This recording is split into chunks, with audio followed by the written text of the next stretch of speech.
సంగారెడ్డి జిల్లా అమీన్పూర్ మున్సిపాలిటీ పరిధిలోని బీరంగూడగుట్ట శ్రీ భ్రమరాంబ మల్లికార్జున స్వామి దేవస్థానం భక్తులతో కిటకిటలాడింది.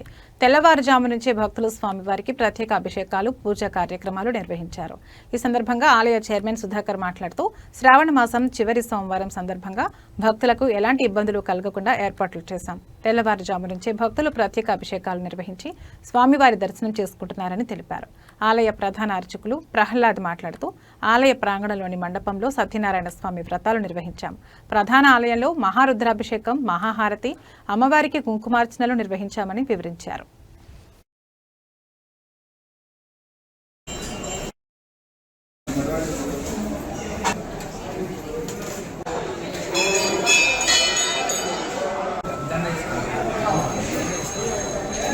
లాస్ట్ సోమవారం సందర్భంగా మరి శ్రీ భ్రమరాంబిక మల్లికార్జున స్వామి దేవస్థానం బీరంగూడ గుట్ట పైన భక్తులు అధిక సంఖ్యలో పాల్గొంటున్నారు. మరి గుడికి మరి అర్చన టికెట్లలో కానీ ఎక్కువ సంఖ్యలో భక్తులు అర్చనలు చేపించుకుంటున్నారు. అభిషేకాలు ఉదయం పొద్దున 5 గంటల నుంచి స్టార్ట్ అయ్యాయి.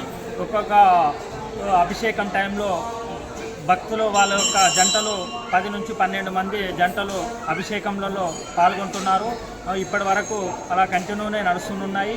ముంగట సత్యనారాయణ వ్రతం చేయించుకునే వాళ్ళు సత్యనారాయణ వ్రతం చేయించుకుంటున్నారు.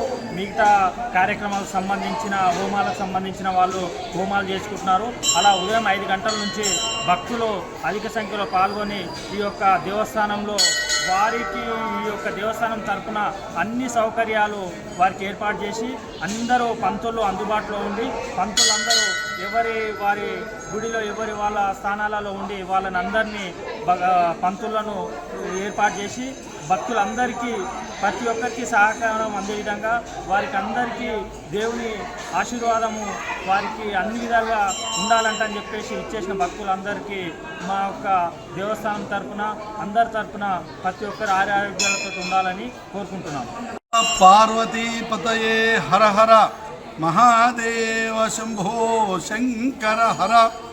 శ్రీ భ్రమరాంబ మల్లికార్జున స్వామి దేవాలయం బీరంగూడ గుట్ట, అమీన్పురం మండలం, సంగారెడ్డి జిల్లాలో ఉన్నటువంటి దివ్యమైన భవ్యమైన క్షేత్రం ఇది. ఈ రోజున శ్రావణ మాసంలో భాగంగా చివరి సోమవారం విశేషమైనటువంటి భక్తులతో దేవాలయం అంతా కళకళలాడుతూ ఉన్నది. ఈ రోజున ఉదయం 5 గంటల నుంచి స్వామివారి అభిషేక కార్యక్రమాలు ప్రారంభమైనవి. ఆలయం అంతా కూడా అభిషేకాలు, అర్చనలు, దర్శనాలు, తీర్థప్రసాదాలు ఇలా ఇస్తూ ఈ రోజున స్వామివారి దర్శింపజేసే భాగ్యం కలిగించినారు.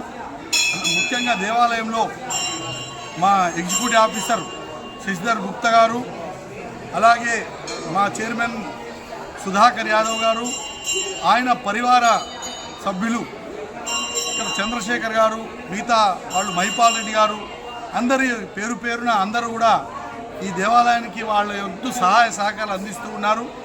ఈ దేవాలయాన్ని ఎంతో పురాతనమైన దాన్ని నూతనత్వంగా మార్చడానికి రోజు రోజు దివ్యమైనటువంటి పరిస్థితులు ఈ దేవాలయంలో భక్తులకు కలిగేటట్టుగా, ఎలాంటి అసౌకర్యాలు ఉండకుండా ఉండేటట్టుగా ఈ దేవాలయాన్ని అభివృద్ధి చెందేటట్టు చేయాలని అందరూ కూడా కృతనిశ్చులై కంకణబద్ధులై ఈ దేవాలయాన్ని ముందుకు తీసుకొని పోతూ ఉన్నారు.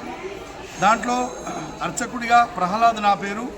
నేను కూడా వాళ్ళకందరికీ కూడా నా వంతు సహాయ సహకారాలు వాళ్ళకు అందిస్తూనే ఉన్నాను. ఇంకా ముందుకు వెళ్ళాలనేటటువంటి సంకల్పంతో ఉన్నారు. ఈ రోజున ఎక్కువ భక్తుల సంఖ్య ఇచ్చేసింది. మధ్యాహ్నం 12 గంటలకు అన్నప్రసాద వితరణ కార్యక్రమం ఉన్నది. ఈ రోజున ఇంద్రేశం ప్రకాష్ వాళ్ళ కుటుంబ సభ్యులు అన్నదమ్ములు అందరూ కలిసి ప్రతి సంవత్సరం చేస్తారు. ఈ సంవత్సరం వాళ్ళందరూ కూడా విచ్చేసినారు. ఆ కార్యక్రమం జరుగుతూ ఉన్నది.